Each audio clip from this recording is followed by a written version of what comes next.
Hello, I'm Tammy Beilstein. Welcome to Tammy's Window on Calaveras. I have with me today one of my favorite people in the entire world. This is King McPherson. He and I are both in the Angels Murphys Rotary Club together. If you want to come see him in person, we meet every Thursday at noon at the Murphys Hotel. He is incredible. You know when you meet somebody, and as soon as your eyes meet, you just feel like you've known them forever? I instantly fell in love with this man. And if I was 50 years older, who knows? King is 100 years old. It is hard to believe. It is unbelievable. He is incredible, and I'm so happy to have him here tonight. Thank you for being here. Happy to be here. Oh, you've got to tell everyone about yourself. You know what's so funny? I never, ever really use notes for any of the shows, but because I know you so well, I'm afraid I'm going to forget to ask you the most basic stuff because I know the two of us can talk and go on who knows where. I want to make sure everyone gets to know you. So tell everyone about yourself, your age, about your family, what you did for a living. I was born in the city of Los Angeles in 1917, March 17th, St. Patrick's Day. And I lived in Los Angeles most all my life, and all my child life was in Los Angeles. Yeah. And then I moved around a little bit, and then I went to grammar school on Temple Street, and then went to Audubon Junior High School. And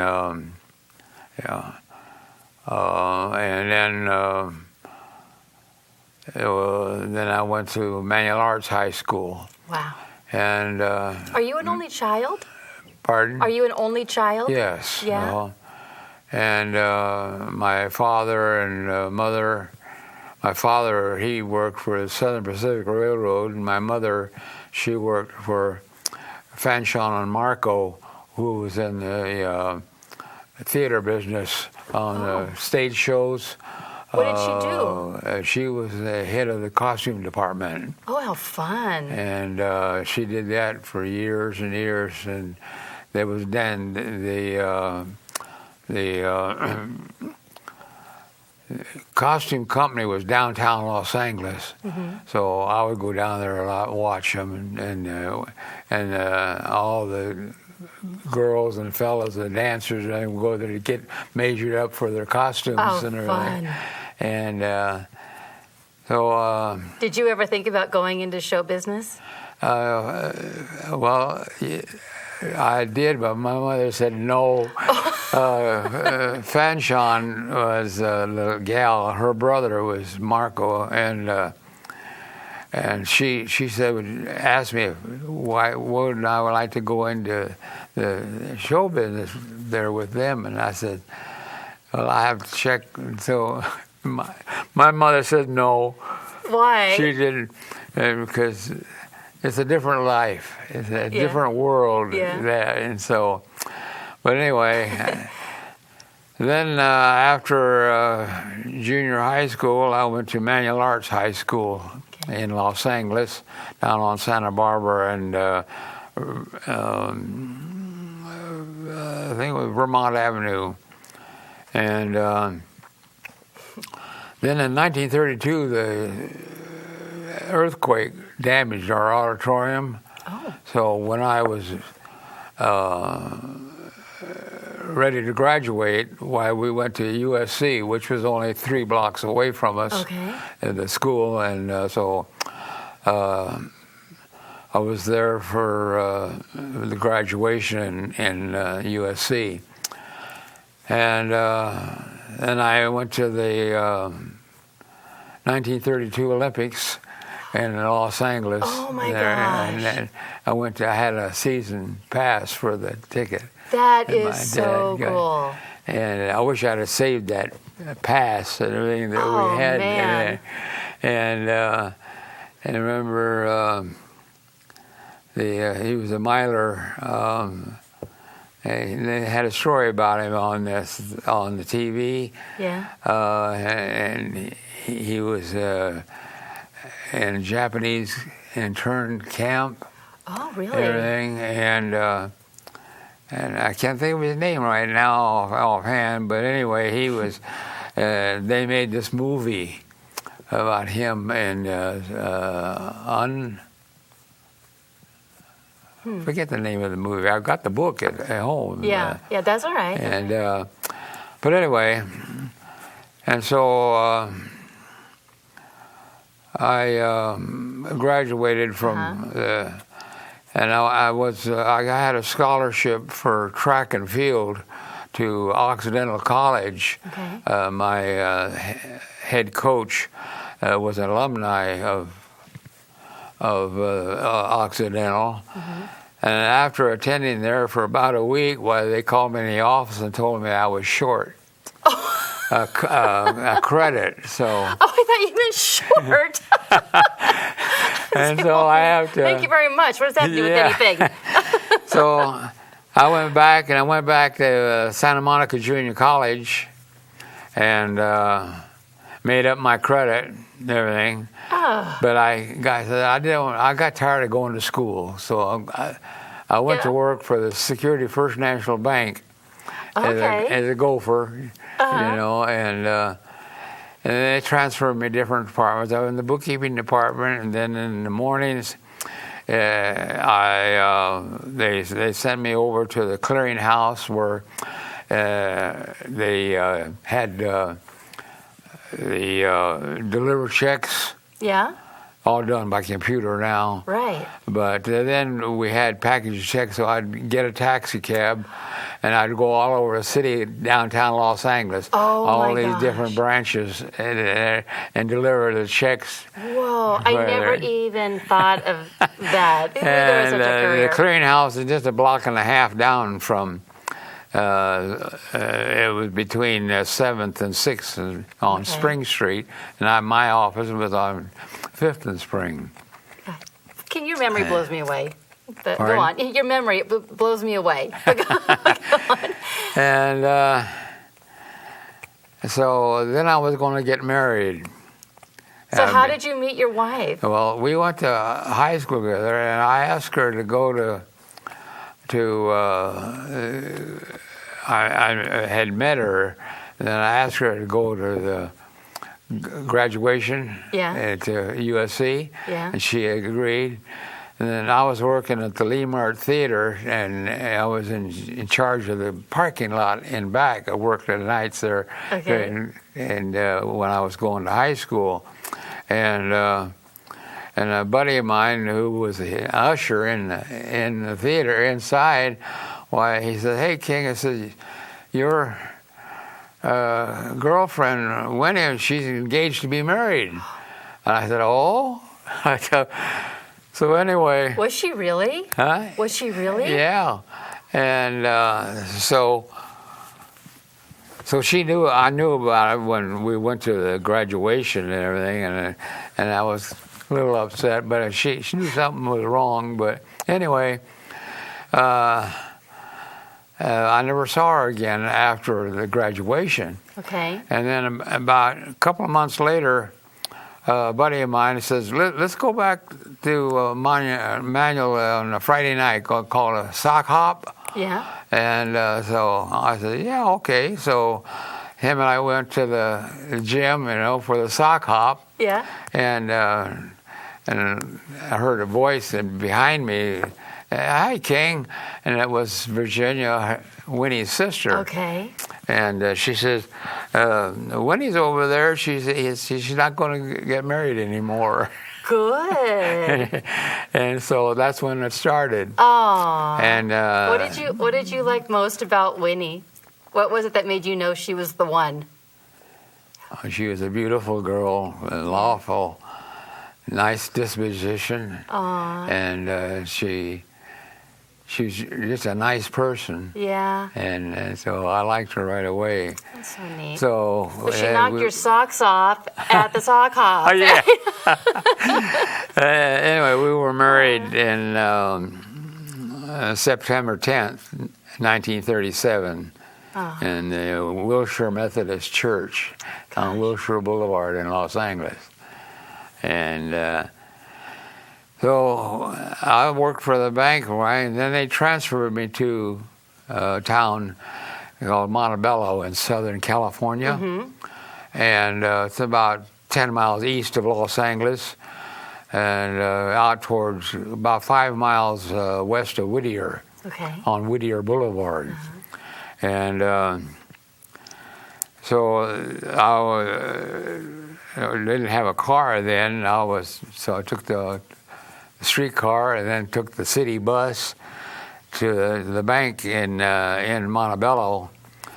And first day I went in there and reported to the manager, and he said, so we were talking there, and he said, "Would you like to have a regular job here full time?" Mm-hmm. I says, "Well, I'll check with my wife and see it or everything, because usually sometimes when the bank asks you something, they're not actually, they're telling you." Uh-huh, right.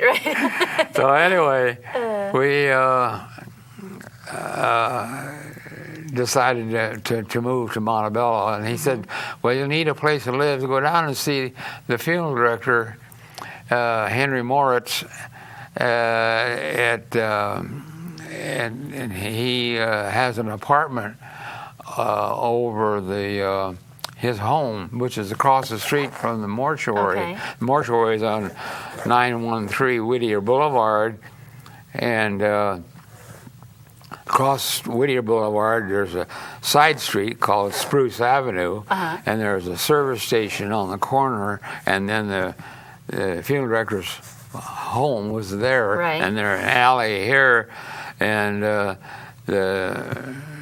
apartment was above the double garage in back of the house. So you knew your neighbors were quiet. Yeah. Yeah. So it was available, so Good. I rented it, and then that was in September of 1938. Okay. And in 1939, the funeral director, he said, "I need help sometimes at nights and weekends, and would you help?" Because he lived underneath me, right. and I was, right. And so we had ambulance service also, and we get the automobile accidents and things right. like that at night and everything. So I worked for him I worked for the bank for 6.5 years, and then I was helped him for several years, and then I decided to about 1939 when I started helping him on January, and I did that for several years, and then I asked him if I could get a job. I got interested in the business. Yeah. And he said, "Sure." So I gave my notice to the bank, and give my two-week notice to the bank there. But what I was going to say, step back a little bit, and the days there, when I was working at the bank and I was going to get married, it was the bank's policy was you had to go to the personnel officer to get permission to get married. Really? Yeah,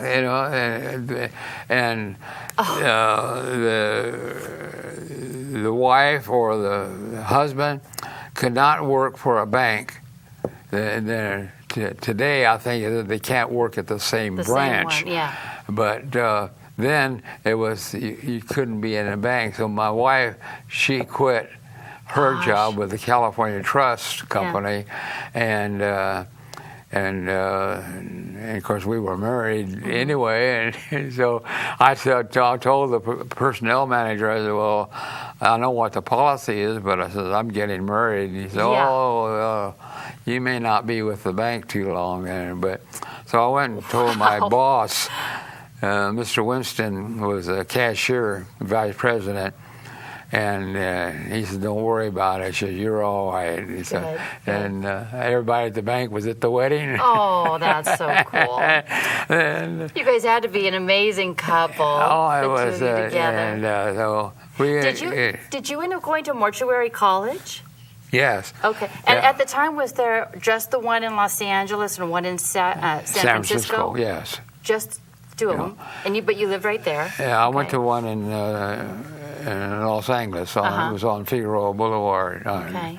And the owner, can't think of his name right now. He had a mortuary in Anaheim. Okay.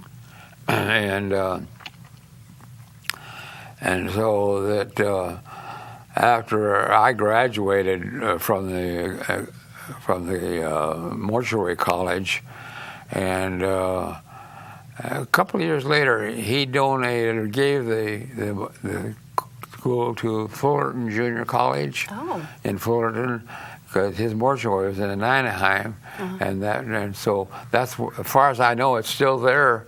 Wow. In Anaheim or in Fullerton Junior College. Okay. I think that's where it is.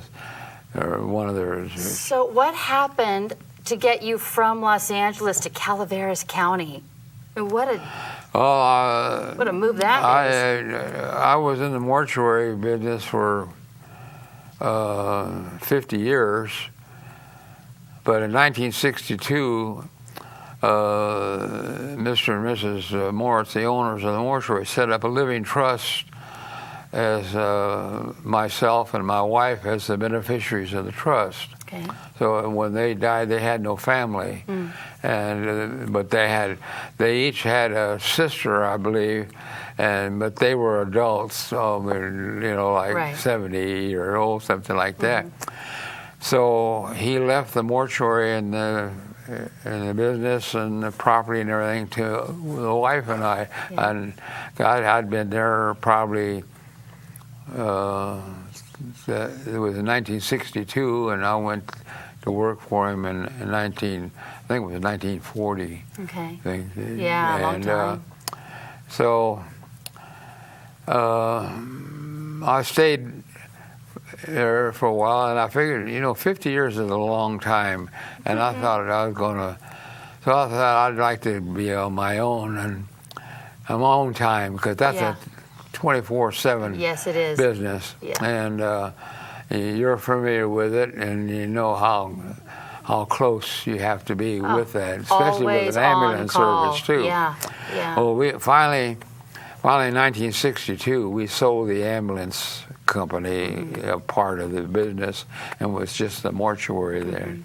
And so we took off on a vacation for about 5 weeks and drove all over Northern California. I said that when I retire, I want to go to North California, north of Bakersfield, not Bakersfield. My wife was born in Bakersfield. Okay. And she's a direct descendant of Colonel Baker, who was the founder of Bakersfield. I think it was her great or great uncle. That's incredible. Everything, yeah. Wow. And but anyway, her mother was born in Bakersfield also. Her father was born in Illinois.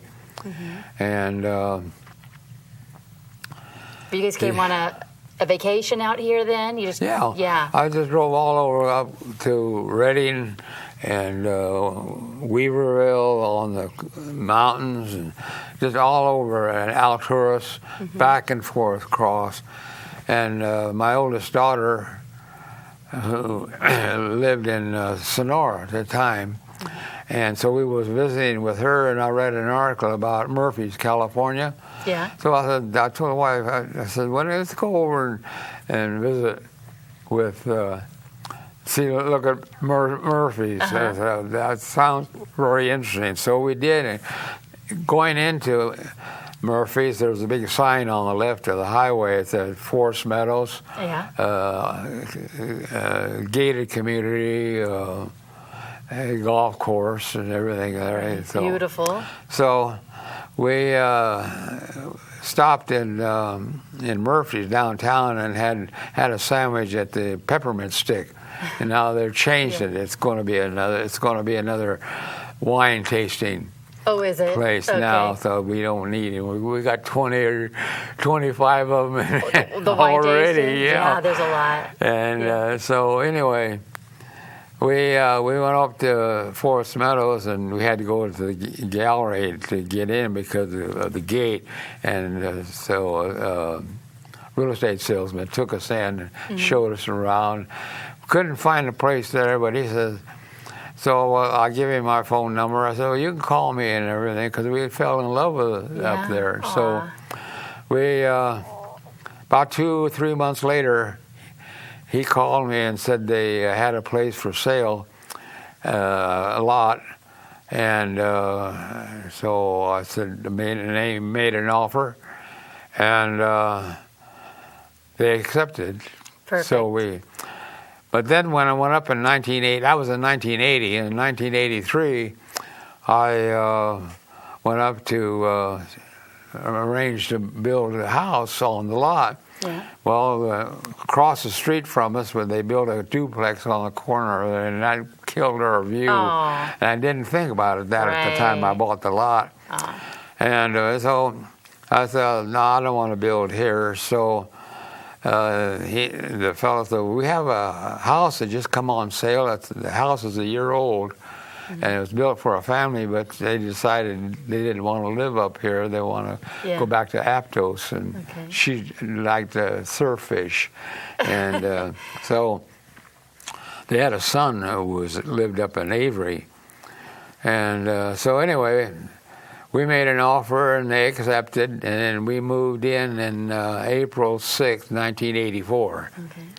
And so how long after you moved to Calaveras did you join the Angels Murphy's Rotary? Because you've been doing that forever. Well, I was a member of the Montebello Rotary Club, and I joined that in 1943, December 1943.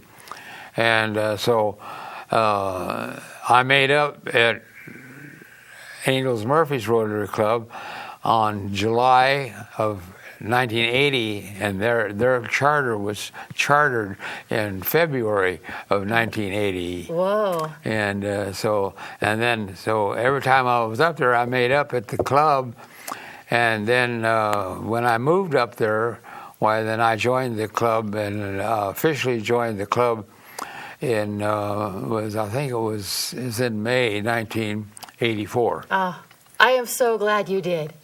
I'm so glad, because that's where I got to meet you and your beautiful daughter, Kathy, and you guys are like family to us. We love you so much. What is it about Rotary that you love so much? Why do you do it? Because it is a big commitment. You go every week. I joined Rotary in 1990, and I've been a member. I'm working on 74 years now. Gosh. And tell everyone what makes you so attendance. special. Perfect attendance for 74 years. Through the help of you members, why I got to keep my perfect attendance up. That is amazing. And King that is such an honor, and King is a superstar in the Rotary, the whole Rotary community around the whole world. I mean, what he has done is amazing. So, but would you recommend Rotary? I like what Rotary does. Yeah. Is the scholarships and the community service that they do, and we take Rotary International now all over the world. They've practically eradicated polio, right? And I think it's in Pakistan and Afghanistan and and Afghanistan. Afghanistan. They've got a couple of cases still there, but when they have 2 years of no cases, well, then they will be eradicated. That will be the whole world. That's awesome. And so the Rotary does so much good work. Oh yeah, and I know that every club is probably amazing in their own way, but I'm so proud of our Angels Murphys Club and the people that we have in that group. It's just, they're amazing people. Yeah, it's amazing. And remember you telling me one time, I had asked you what your secret is for being so young-spirited and energetic at your age, and you had said that it was belonging to Rotary and doing things like that. Things like that, and thinking positive, and mentally enjoy people, and accept life, be positive, don't be negative. And I enjoy my life. I've had a good life. I've had ups and downs, but everything was fine. Do you have anything left that you want to do before you die? Do you have a bucket list? No, I really don't. I'm going to take life as it comes. Yeah. And I enjoy, and I'm so happy that I moved up to Murphys because it's a lovely town. Yeah. The climate is good, and the people are good, and everything. And when you find good people, I like them. Yeah. Yeah. Well, you're good people. You attract good people. Yeah. But I enjoy. The only sad thing in my life is when I lost my wife.